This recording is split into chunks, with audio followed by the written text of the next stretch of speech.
Hello and welcome again. चलिए, अब इस वीडियो में हम लोग पर्टिकुलरली बात करेंगे क्रिस्टल फील्ड थियरी के बारे में। ठीक है, क्रिस्टल फील्ड थियरी, और देखेंगे क्या होता है इसमें, है ना। कोऑर्डिनेशन का बहुत इंपॉर्टेंट टॉपिक है। तो सबसे पहले ना, क्रिस्टल फील्ड थियरी किसको एक्सप्लेन करता है? बॉन्डिंग को एक्सप्लेन करता है। ठीक है, अब बॉन्डिंग में क्या होता है भाई? तो नॉर्मली आपने प्रीवियस वीडियो में देखा था कि वैलेंस बॉन्ड थियरी, तो उसके अकॉर्डिंग क्या था कि bond between central metal atom और जो लिगेंड्स था ना, वो कंप्लीटली कोवैलेंट नेचर का था। लेकिन क्रिस्टल फील्ड थियरी के अकॉर्डिंग जो बॉन्ड है वो कंप्लीटली इलेक्ट्रोस्टैटिक यानी कि आयनिक नेचर का है। ठीक है, तो मैं यहाँ पे पहला पॉइंट तो यही लिख देता हूं, according to CFT crystal field theory, the bond between central metal atom and ligands are completely completely electrostatic in nature। ठीक है, ये आपको पॉइंट लिखना पड़ेगा। इसके बाद दूसरा पॉइंट क्या है कि अगर ये इलेक्ट्रोस्टैटिक नेचर का है तो एक पॉजिटिव और एक नेगेटिव चार्ज के जैसा भी होगा इसमें। तो जो सेंट्रल मेटल एटम होता है वो पॉजिटिवली चार्ज डाइपोल के जैसा काम करता है। ठीक है, तो हम लोग लिखते हैं according to CFT, CMA central metal atom act as positive charge dipole.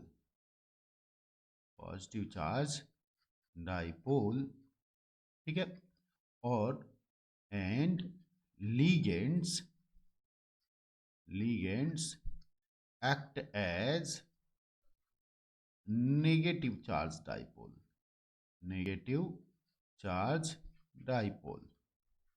ठीक है, अब क्या होता है, तो हम लोग क्या बोलते हैं और कि लीगेंड्स जो है अपने इलेक्ट्रॉन को ट्रांसफर कर देता है सेंट्रल मेटल एटम को, है ना। तो हम लोग यहाँ पे लिखेंगे according to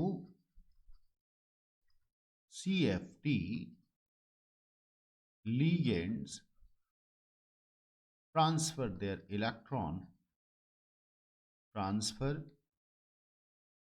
electron to the central metal atom। ठीक है, अच्छा, अब अगला पॉइंट क्या है भाई? तो CFT is performed according to the shape of the complex जैसा कम्प्लेक्स होगा उसी के अकॉर्डिंग CFT काम करता है। ठीक है, अब यहां पर हम लोग बात करते हैं कम्प्लेक्सेस में शेप किसके ऊपर डिपेंड करता है? तो as in complexes shape depends on D subshell. तो डी सबसेल पे काम करता है ये। ठीक है, अब डी सबसेल पे काम करता है तो डी सबसेल के कितने ऑर्बिटल्स होते हैं? तो डी ऑर्बिटल्स मैं यहाँ पे लिख रहा हूं, हम लोगों को देखने को मिलता है 5, है ना। 1 2 फिर 3 फिर 4 और फिर मैं यहाँ पर 5 कर देता हूँ।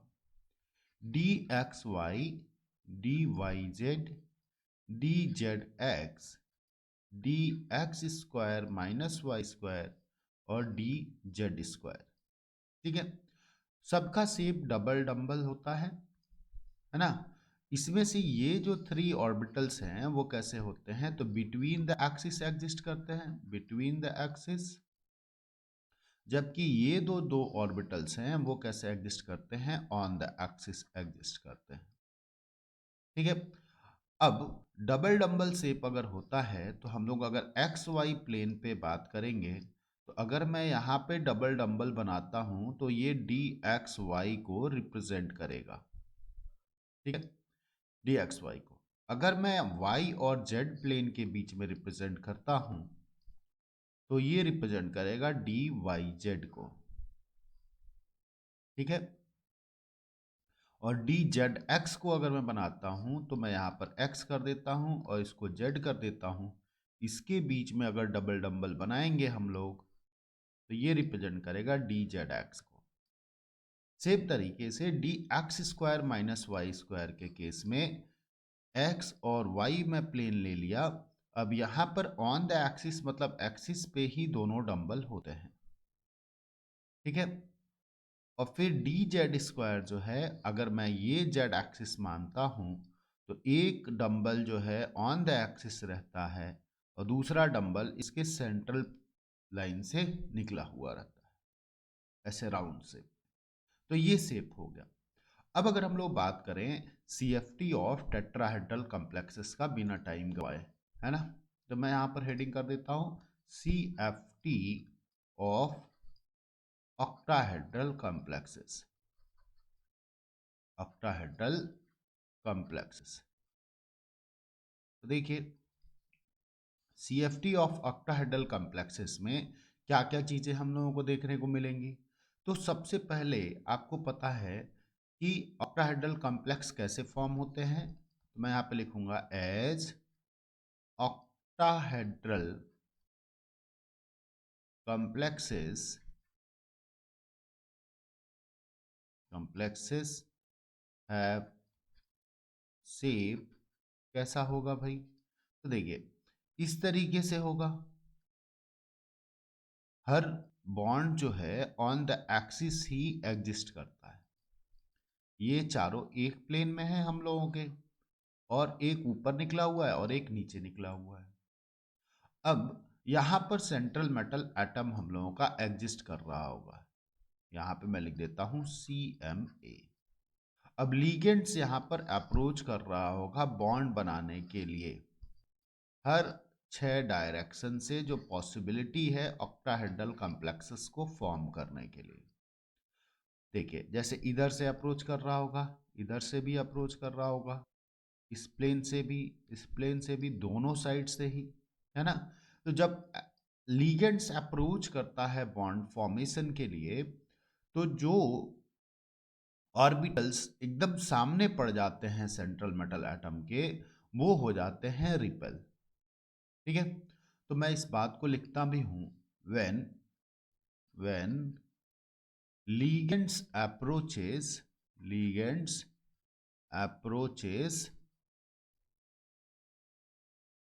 for electrostatic attraction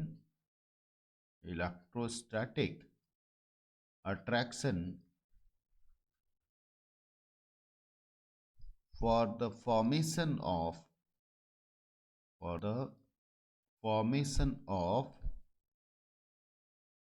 octahedral complexes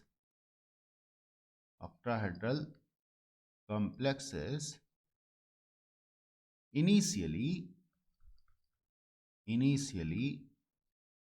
central metal atom get excited, है ना। अब एक्साइटेड चला जाता है।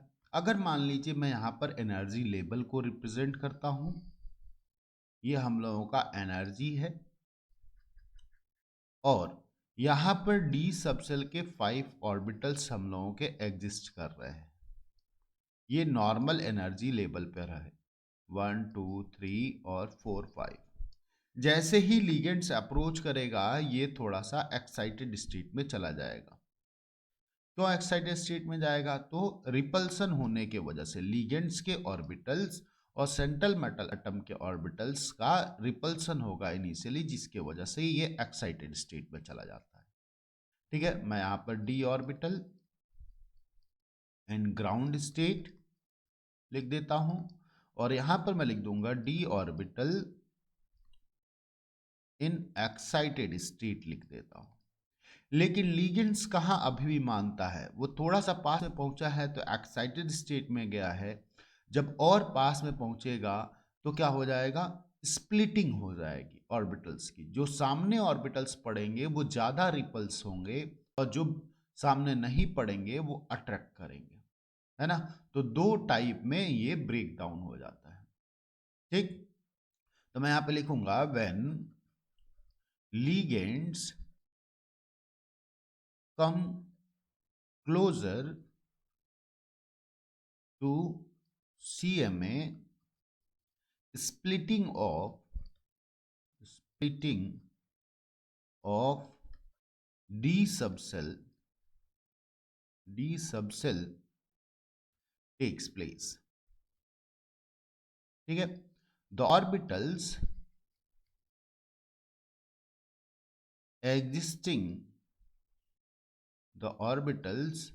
existing in the plane of ligand get repelled while the orbital existing between the axis या plane between the axis attract the ligands, ठीक है। और इस तरीके से एनर्जी का एक गैप क्रिएट हो जाता है। कहने का सेंस क्या है, पहले इसको हम लोग समझें। तो ये देखिए, ये तीनों ऑर्बिटल्स बिटवीन द प्लेन वाले हैं, तो ये तो एकदम लिगेंड्स के सामने पड़ते नहीं हैं और इसी वजह से ये अभी भी लिगेंड्स को अप्रोच कर रहे होते हैं। लेकिन ये जो दोनों ऑर्बिटल्स हैं जो एग्जैक्टली सामने पड़ जाते हैं, ये रिपेल हो जाते हैं और इन्हीं वजह से इन दो सेट ऑफ ऑर्बिटल्स में स्प्लिटिंग हो जाती है, ठीक है। तो इसको हम लोग रिप्रेजेंट करते हैं, ये क्या हुआ, स्प्लिटिंग हो गई ऑर्बिटल्स की, ठीक है। यहां पर 3 जो ऑर्बिटल्स हैं जो बिटवीन द प्लेन वाले हैं वो आ जाते हैं नीचे नॉर्मल एनर्जी लेवल से, लेकिन 2 ऑर्बिटल्स जो ऑन द प्लेन वाले हैं, यानी कि हम लोग कहें तो dx² - y² और dz², ये इनकी एनर्जी हाई हो गई, जबकि dxy, dyz और dzx ये बिटवीन द एक्सिस एग्जिस्ट कर रहे थे, तो इनकी एनर्जी लो हो गई। ये अभी भी अट्रैक्शन कर रहे हैं, अभी भी बॉन्ड फॉर्मेशन के लिए अप्रोच कर रहे हैं। ये जो एनर्जी का गैप क्रिएट हुआ, इस एनर्जी को हम लोग बोलते हैं क्रिस्टल फील्ड स्टेबलाइजेशन एनर्जी या crystal field splitting energy of octahedral complexes, CFSE O subscript में रिप्रेजेंट कर देते हैं या फिर डेल्टा ओ भी रिप्रेजेंट कर देते हैं। डेल्टा CFSE को ही रिप्रेजेंट करेगा, O stands for octahedral complexes. ये जो है हम लोगों का, इसको हम लोग बोलते हैं T2G सेट ऑफ ऑर्बिटल, जबकि ये जो है इसको हम लोग बोलते हैं EG सेट ऑफ ऑर्बिटल में, ठीक है। तो इस तरीके से हम लोगों का स्प्लिटिंग हो गया। अब हम लोग बात करते हैं किसकी, इनमें इलेक्ट्रॉन्स की फीलिंग्स की, कि कैसे इलेक्ट्रॉन्स भरते होंगे। तो मैं यहां पे करूंगा feeling of electron in octahedral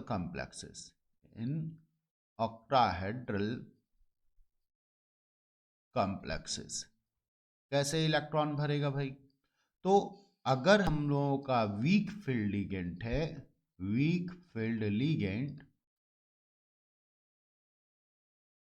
तो वो क्या करता है, वीक फील्ड लिगेंड के केस में पहले इलेक्ट्रॉन T2G सेट में लोअर एनर्जी लेवल पे है, तो पहला इलेक्ट्रॉन, दूसरा इलेक्ट्रॉन, तीसरा इलेक्ट्रॉन, फिर चौथा इलेक्ट्रॉन, पांचवा इलेक्ट्रॉन और छठा इलेक्ट्रॉन जाता है, ठीक है। फिर वो EG में जाएगा, सातवां इलेक्ट्रॉन, 8th, 9th और 10th।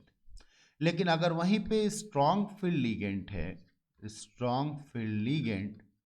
तो स्ट्रॉन्ग फील्ड लिगेंड्स के केस में T2G में पहले इलेक्ट्रॉन 1 2 3 जाएगा, फिर क्या होगा, Eg में जाएगा 4 5, फिर क्या होगा, T2G में जाएगा 6 7 8, फिर क्या होगा, तो Eg में जाएगा 9th और 10th। इस तरीके से हम लोग इलेक्ट्रॉन्स की फिलिंग करते हैं।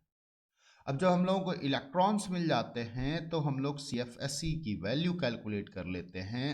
मैं यहाँ पे करूँगा CFSE ऑफ ऑक्टाहेड्रल कॉम्प्लेक्सेस। हम लोगों को क्या करना होगा भाई, तो 0 माइनस में रहेगा 0.4 इंटू एक्स कर लेते हैं हम लोग, और प्लस कर लेंगे 0.6 इंटू वाई कर लेंगे हम लोग। ठीक है, तो अब क्या होता है भाई, तो देखिए x जो होगा हम लोगों का, x वो हम लोगों का होगा Eg सेट में जितने इलेक्ट्रॉन्स होंगे, और y जो होगा वो हम लोगों का T2G सेट ऑफ इलेक्ट्रॉन्स होंगे। तो where x and y are number of electron in Eg and T2G set of orbitals। ठीक है, अच्छा, ऐसे ही हम लोग CFSE देखते हैं किसका, टेट्राहेड्रल कॉम्प्लेक्सेस का। तो मैं यहां पर हेडिंग करता हूं CFSE ऑफ टेट्राहेड्रल कॉम्प्लेक्सेस। ठीक है, तो आपको पता है टेट्राहेड्रल ज्योमेट्री कैसे बनती है, तो इस टाइप का हम लोगों का बनेगा, है ना। अब लिगेंड्स कहाँ से अप्रोच कर रहा है, तो लिगेंड्स अप्रोच कर रहा है बिटवीन द एक्सिस से, क्योंकि ऑन द एक्सिस पे यहाँ पर बॉन्ड का फॉर्मेशन नहीं हो रहा है। ठीक है, तो मैं यहाँ पे लिख दे रहा हूँ ligands approaches from between the axis area. ठीक है, अब बिटवीन द एक्सिस वाले एरिया से जब लिगेंड्स अप्रोच करता है तो रिपल्सन किसका होगा भाई, सामने कौन सा पड़ेगा, तो 3 ऑर्बिटल्स dxy dyz और dzx पड़ेंगे, और अट्रैक्ट कौन करेगा, तो जो ऑन द एक्सिस एग्जिस्ट कर रहे थे वो। तो जब भी एनर्जी लेवल की बात हम लोग करेंगे तो यहाँ पर 5 ऑर्बिटल्स हम लोगों के थे 1 2 3 4 5। पहले इनिशियली एक्साइटेड स्टेट में जाएगा 1 2 3 4 5 हम लोग कर लिए, लेकिन अभी जब स्प्लिटिंग होगी तो 3 सेट ऑफ ऑर्बिटल्स यानी कि T2G की एनर्जी यहाँ पर बढ़ जाएगी, और जो between the on the axis वाले ऑर्बिटल्स थे जो रिपेल नहीं होंगे यानी कि Eg सेट ऑफ ऑर्बिटल्स की एनर्जी कम हो जाएगी। इसके बीच के एनर्जी डिफरेंसेस को हम लोग बोलते हैं CFSE ऑफ टेट्राहेड्रल कॉम्प्लेक्सेस। ठीक है, तो अब इस वाले एनर्जी लेवल को हम लोग क्या बोलते हैं, बेरी सेंटर बोलते हैं, बेरी सेंटर।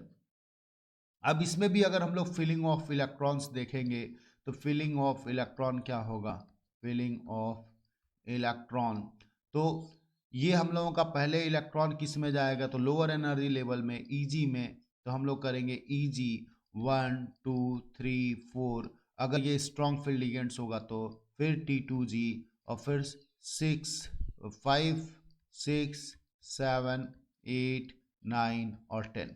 ठीक है, अगर वीक फील्ड लिगेंड होगा तो Eg में जाएगा हम लोगों का 1 2, फिर जाएगा T2G में, और यहाँ पर 3 4 5, फिर जाएगा हम लोगों का Eg में क्या, तो 6 7, फिर जाएगा हम लोगों का T2G में 8 9 और 10। ठीक है, तो इस तरीके से फिलिंग ऑफ इलेक्ट्रॉन होगी। यहाँ पर अगर हम लोगों को CFSE कैलकुलेट करना होगा, CFSE ऑफ टेट्राहेड्रल कॉम्प्लेक्सेस, तो वो हम लोग कर लेंगे क्या, तो देखिए ये हम लोगों का एनर्जी इंक्रीज हुआ है तो 0.6 इंटू एक्स कर लेंगे, प्लस हम लोग क्या कर लेंगे, ये माइनस हो जाएगा, और प्लस हम लोग कर लेंगे 0.4 इंटू वाई कर लेंगे। ठीक है, तो अब ये x और y क्या होगा हम लोगों का, तो where x and y are electron in T2G and Eg set of orbital. तो इस तरीके से हम लोग करते हैं। इसमें एक बहुत फेमस क्वेश्चन आता है कलर के लिए, ठीक है। तो कलर कैसे आता है कॉम्प्लेक्सेस में, जब यहाँ से इलेक्ट्रॉन जंप करके इसमें चला जाए या यहाँ से इलेक्ट्रॉन जंप करके इसमें आ जाए, तो कलर हम लोगों को देखने को ऑब्जर्व मिलता है। उसी को हम लोग बोलते हैं डीडी ट्रांजिशन, ठीक है। तो मैं यहाँ पे लिखूंगा colour of complexes, colour of complexes is mainly observed due to DD transition,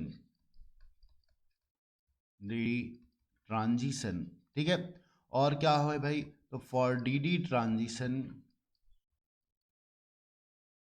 at least